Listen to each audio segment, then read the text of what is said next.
Embrace the power of knowledge at Sanskriti University, ranked first in most promising university in engineering and management in India. Visit www.sanskriti.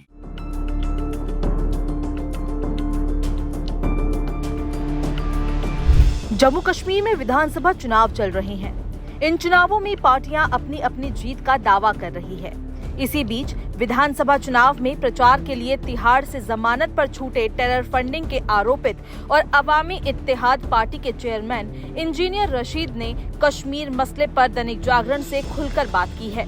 Rashid से जब दैनिक जागरण के Jammu Kashmir bureau प्रभारी नवीन नवाज ने पूछा कि आप कश्मीर की आजादी की वकालत करते हैं, देश तोड़ने की बात करते हैं, इस पर रशीद ने कहा कि ये गलत है। मैंने कभी नहीं कहा कि ये आजादी की लड़ाई है। मैंने हमेशा कहा है कि ये एक मानवीय और राजनीतिक मुद्दा है और हल किया जाना चाहिए। ये कहना कोई अलगाववाद नहीं है। मैं प्रधानमंत्री नरेंद्र मोदी से कहता हूँ कि डरो मत, डराओ मत। मैं सच बोलता हूँ, इसलिए मुझे जेल में डाला गया। यहाँ लोकसभा चुनाव हुए, उन्हें पूरे दुनिया में लोकतंत्र की जीत के रूप में प्रचारित कर बेचा गया। लेकिन जो उस लोकतांत्रिक जीत का हीरो है, जिसने जम्मू कश्मीर के पूर्व मुख्यमंत्री उमर अब्दुल्ला को हराया, जिसने भाजपा के प्रॉक्सी उम्मीदवार सज्जाद गनी लोन को हराया, उसे आप जेल से बाहर नहीं आने दे रहे।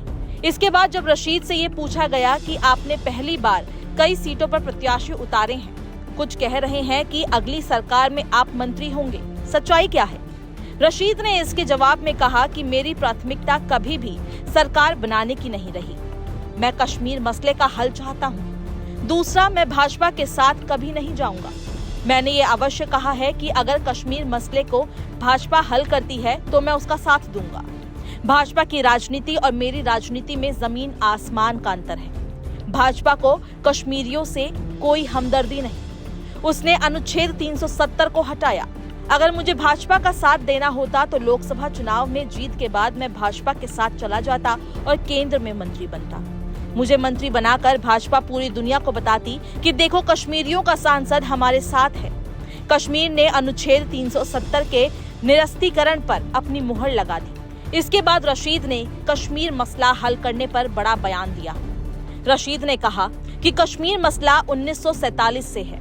मैंने हमेशा यही कहा है कि किसी के घर शव न पहुंचे। जब कोई फौजी बलिदान देता है तो उसके शव पर तिरंगा डालना आसान होता है। 3 दिन बाद उसके माँ बाप की क्या हालत होती है, यही हालत कश्मीर में किसी आतंकी के मारे जाने पर होती है। जब वो पाकिस्तान के लिए जान देता है तो सारे जमा होते हैं, नारेबाजी होती है। फिर उस आतंकी के घर की हालत देखने कोई नहीं जाता कि उसके परिजनों पर क्या गुजर रही है। यही हाल हमारे राजनीतिक कार्यकर्ताओं का है, हमारे कश्मीरी पंडित भाइयों का है। मैं भी यही चाहता हूँ कि किसी माँ की गोद खाली ना हो। उसके लिए आपको मसला हल करना पड़ेगा।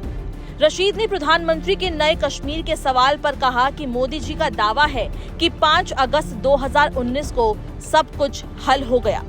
मैंने यहाँ आकर सड़कों की दुर्दशा देखी है, रोजगार का मसला है, यहाँ लोग पानी के लिए तरस रहे हैं। इसीलिए मैं मोदी जी से कहता हूँ कि बातचीत की मेज पर आओ, लेकिन वो नहीं आते हैं।